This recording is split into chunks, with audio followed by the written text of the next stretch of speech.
News 28 मराठीमध्ये आपले स्वागत आहे। आजच्या मोठ्या बातम्यांबद्दल बोलूया। गॅस, डिझेल, पेट्रोल संदर्भात नरेटिव्ह बाबींवर विश्वास ठेवू नका, माजी पालघर जिल्हा अध्यक्ष प्रकाशजी निकम साहेब यांचे प्रतिपादन।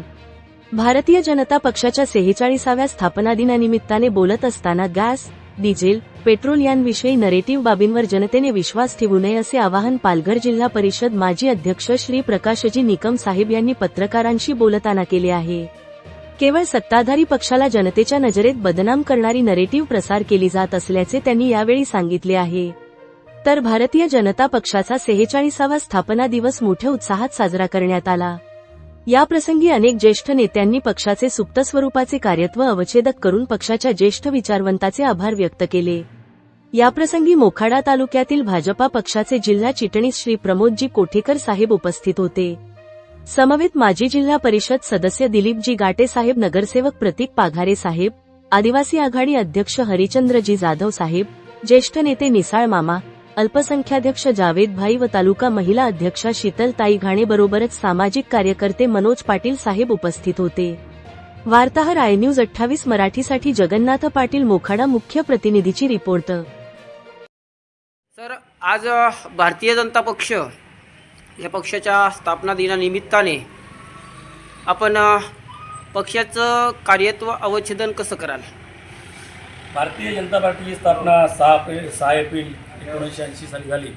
आज 46व्या वर्षात पदार्पण करत असताना भारतीय जनता पार्टीने जे प्रचंड मोठी झेप घेतलेली आहे, आदरणीय या देशाचे पंतप्रधान नरेंद्रजी मोदी असतील, या देशाचे गृहमंत्री आदरणीय अमितजी शाह असतील, आत्ताच ज्यांच्या हाती या देशाची सूत्र दिली ते नितीनजी असतील, या सगळ्यांनी अतिशय चांगल्या पद्धतीने भारतीय जनता पार्टीचं काम केलं आहे।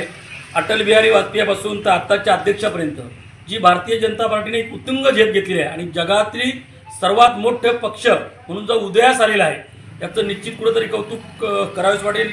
1980च्या नंतर 3 खासदार आणि 300 खासदार करण्यात जसा भारतीय जनता पार्टीच्या नेत्यांचा सहभाग आहे, त्याचप्रमाणे भारतीय जनता पार्टीचा कार्यकर्ता या कार्यकर्त्याच्या बळावर उभी राहणारी जगातली एकमेव पार्टी म्हणजे भारतीय जनता पार्टी आहे।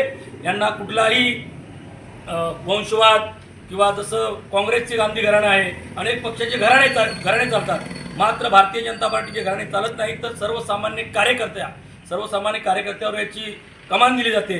या राज्याचे प्रदेशाध्यक्ष आदरणीय आमचे कुटुंब प्रमुख चव्हाण साहेब, रवींद्रजी चव्हाण साहेब यांनी सर्वसामान्य कार्यकर्त्यांच्या गळ्यातले ताईत बनून जे काम करतात, तसेच या राज्याचे मुख्यमंत्री देवेंद्रजी फडणवीस साहेब असतील, हे सुद्धा सर्वसामान्यांसाठी झटणारे एक नेतृत्व आहे आणि देशाचं नेतृत्व उत्तुंग नेतृत्व आहे।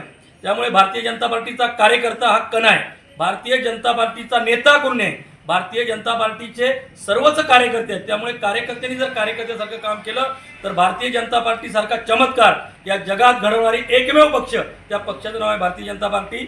जमिनीवर चालणारा कार्यकर्ता, जमिनीवर चालणारा पक्ष, लोकांमध्ये जाऊन मिसळणारा पक्ष, लोकभिमुखी अशा प्रकारचा भारतीय जनता पार्टी आहे।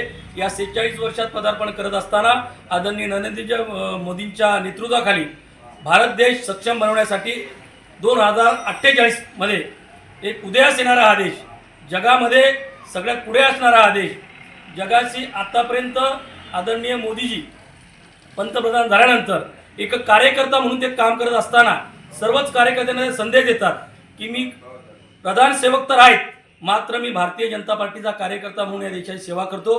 त्याचप्रमाणे भारतीय जनता पार्टीच्या सर्वसामान्य कार्यकर्त्यांनी ज्या पद्धतीने आदरणीय मोदीजी, आदरणीय देवेंद्रजी, आदरणीय चव्हाण साहेब हे सर्वसामान्य कार्यकर्ता म्हणून काम करतात, तसंच भारतीय जनता पार्टीचे कार्यकर्ते आम्ही पालघर जिल्ह्यातले, मोखाडा तालुक्यातले, आणि हे भारतीय जनता पार्टीचा कार्यकर्ता घराघरात घडवण्यासाठी आमच्या ग्रामीण भागात सुद्धा जो कार्यकर्ता तन मन धनापासून काम करतो त्याचं सुद्धा मी मनापासून अभिनंदन करतो। आणि पुढेच एकदा भारतीय जनता पार्टीच्या या स्थापना दिवसानिमित्त मी तमाम आदिवासी जनतेतर्फे ही भारतीय जनता पार्टी सर्वसामान्यांच्या घरात पोहोचो, शेतकऱ्यांना चांगलं सुख येऊ, शेतकऱ्यांना पीक येऊ आणि व्यापाऱ्यांना पण चांगला दिवस येऊ अशा प्रकारची आई जगदंबेवर प्रार्थना करतो। थोडक्यात तेलाचा तुटवडा अथवा गॅसचा तुटवडा या संदर्भामध्ये आपण काय म्हणाल? बिलकुल तेलाचा तुटवडा नाही, हे फक्त एक प्रोपोगंडा विरोधी पक्षाने करून दिले आहे आणि गिराईक आता समजा मी माझ्याकडे मोटरसायकल आहे, मी मोटरसायकलमध्ये 2 लिटर पेट्रोल टाकणार होतो.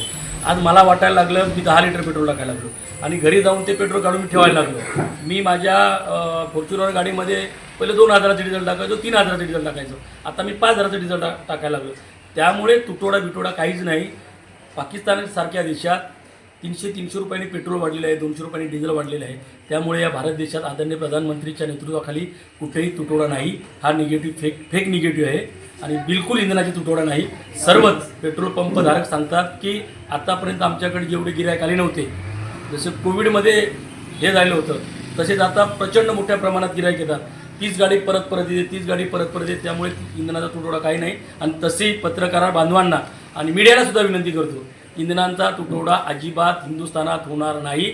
अजूनही हा देशामध्ये किती युद्ध झाले तरी या भारत देशामध्ये एवढे इंधन आहे की ते इंधन अजूनही 6 महिने वर्षभर पुरू शकतं, एवढे इंधन आहे. धन्यवाद.